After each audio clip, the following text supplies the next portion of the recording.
मैं जिस जगह पर काम करता था, वहीं पास में एक फ्लैट किराए पर लिया था। इस फ्लैट में मैं अकेले रहता था। हाँ, पर कभी-कभी कोई मित्र संबंधी आदि भी आते रहते थे, क्योंकि इस शहर में हमारे गाँव सिरमौर से काफ़ी लोग हैं, तो बराबर कोई न कोई आता-जाता ही रहता था। इस फ्लैट में एक बड़ा-सा हॉल था और इसी हॉल से जुड़ा एक बाथरूम और रसोई घर। एक छोटे से परिवार के लिए यह फ्लैट बहुत ही अच्छा था और इस फ्लैट की सबसे ख़ास बात यह थी कि यह पूरी तरह से खुला-खुला था। मैं आपको बता दूं कि इस फ्लैट का हॉल बहुत बड़ा था और इसके पीछे छोर पर शीशे जड़ित दरवाजे लगे थे, जिसे आप आसानी से खोल सकते थे। पर मैं इस हॉल के पीछे भाग को बहुत कम ही खोलता था, क्योंकि कभी-कभी भूलवश अगर यह खुला रह गया तो बंदर आदि आसानी से घर में आ जाते थे और बहुत सारा सामान इधर-उधर कर देते हैं। इतना ही नहीं, फ्लैट में सांप आदि के आने का डर भी बना रहता था। आप सोच रहे होंगे कि बंदर, सांप आदि कहाँ से आते होंगे? तो मैं आप लोगों को बताना भूल गया कि यह हमारी बिल्डिंग एकदम से एक सुनसान किनारे पर थी और इसके अगल-बगल में बहुत सारे जंगली पेड़-पौधे, झाड़ियाँ आदि थी। इस फ्लैट में से नीचे झाँकने पर सांप आदि जानवरों के दर्शन होना आम बात थी। एक दिन शाम के समय मेरे गाँव का ही एक लड़का, जो उसी शहर में किसी दूसरी कंपनी में काम करता था, मुझसे मिलने आया। मैंने उससे कहा कि आज तुम यहीं रुक जाओ और सुबह यहीं से ड्यूटी चले जाना। पर उसने कहा कि मेरी ड्यूटी सुबह 7 बजे से होती है, इसलिए मुझे 5 बजे जगना पड़ेगा और आप तो 7-8 बजे तक सोए रहते हैं, तो कहीं मैं भी सोया रह गया तो मेरी ड्यूटी नहीं हो पाएगी। इस पर मैंने कहा, कोई बात नहीं, एक काम करते हैं, 4 बजे सुबह का अलार्म लगा देते हैं और तू जल्दी से जग कर अपने लिए टिफ़िन भी बना लेना। पर हाँ, एक काम करना, मुझे मत जगाना। इसके बाद वह रहने को तैयार हो गया। रात को खा पी कर लगभग साढ़े 11 तक हम लोग सो गए। हम दोनों हॉल में ही सोए थे। मैं एक पतली खाट पर सोया था और वह लड़का लगभग मेरे से 2 मीटर की दूरी पर चटाई बिछाकर नीचे ही सो गया था। खैर, हॉल में 0 वाट का बल्ब जल रहा था। दरअसल रात को सोते समय प्रतिदिन मैं 0 वाट का बल्ब जलाकर ही सोता था। अचानक लगभग रात के 2 बजे मेरी नींद खुली। यहाँ मैं आप लोगों को बता दूं कि वास्तव में मेरी नींद खुल गई थी, पर लेटे-लेटे ही मेरी नज़र किचन के दरवाजे की ओर चली गई। अरे, मैं क्या देखता हूँ कि एक व्यक्ति किचन का दरवाज़ा खोलकर अंदर गया और मैं कुछ बोलूँ उसके पहले ही फिर से किचन का दरवाज़ा धीरे से बंद हो गया। मुझे इसमें कोई हैरानी नहीं हुई, क्योंकि मुझे पता था कि गाँव वाला लड़का ड्यूटी के लिए लेट ना हो, इस चक्कर में जल्दी जग गया होगा।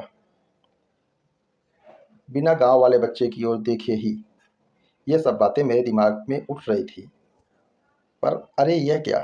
फिर से अचानक किचन का दरवाज़ा खुला और उसमें से एक आदमी निकलकर बाथरूम में घुसा और फिर से बाथरूम का दरवाज़ा बंद हो गया।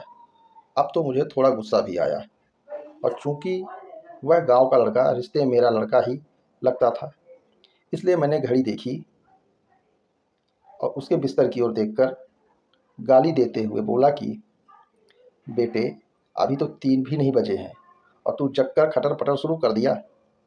अरे यह क्या है? इतना कहते ही अचानक मेरे दिमाग में यह बात आई कि मैं इसे क्यों बोल रहा हूँ? यह तो सोया है।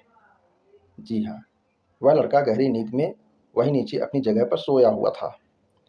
अब तो मैं फटाक से खाट से उठा और दौड़कर उस बच्चे को जगाया।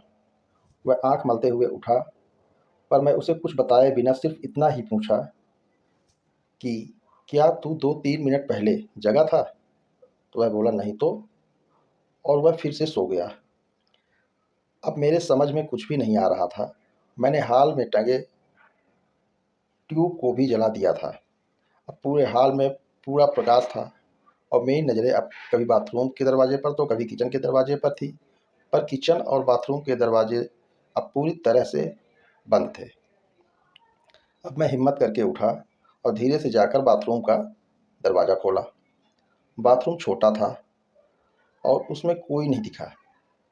इसके बाद मैं किचन का दरवाज़ा खोला और उसमें भी लगे बल्ब को जला दिया, पर यहाँ भी कोई नहीं था। अब मैं क्या करूं? नींद भी एकदम से उड़ चुकी थी और शरीर में कपकपी भी शुरू हो गई थी। इतना ही नहीं, सांसें भी अब रुकने का नाम नहीं ले रही थी। मुझे कुछ भी समझ में नहीं आ रहा था और मन ही मन मैंने हनुमान चालीसा पढ़ना शुरू कर दिया था। इस घटना का जिक्र मैंने किसी से नहीं किया। मुझे लगा यह मेरा वहम था और अगर किसी को बताऊंगा तो मेरे फ्लैट में भी शायद आने में डरने लगें। जी हाँ, बहुत कुछ दिमाग में चल रहा था इस घटना के बाद से। इस घटना को बीते लगभग 1 महीने हो गए थे और रात को फिर कभी मुझे ऐसा अनुभव नहीं हुआ। एक दिन मेरे गांव के 2 लोग हमारे पास आए। उनमें से एक को विदेश जाना था और दूसरा उनको छोड़ने आया था। वे लोग रात को मेरे यहाँ ही रुके थे और उस रात मैं अपने एक रिश्तेदार से मिलने चला गया था और रात को वापस नहीं आया था। सुबह सुबह जब मैं अपने रूम पर पहुंचा तो वे दोनों लोग तैयार होकर बैठे थे और मेरा ही इंतजार कर रहे थे। ऐसा लग रहा था कि वे बहुत ही डरे हुए और उदास हों। मेरे आते ही वे लोग बोल पड़े कि अब हम लोग जा रहे हैं। मैंने उन लोगों से पूछा कि फ़्लाइट तो कल है, तो आज की रात आप लोग कहाँ जाएंगे, कहाँ ठहरेंगे?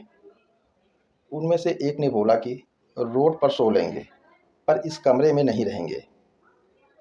अरे! अब अचानक मुझे 1 महीना पहले घटित घटना याद आ गई। मैंने सोचा, तो क्या इन लोगों ने भी इस फ्लैट में किसी अजनबी आत्मा को देखा?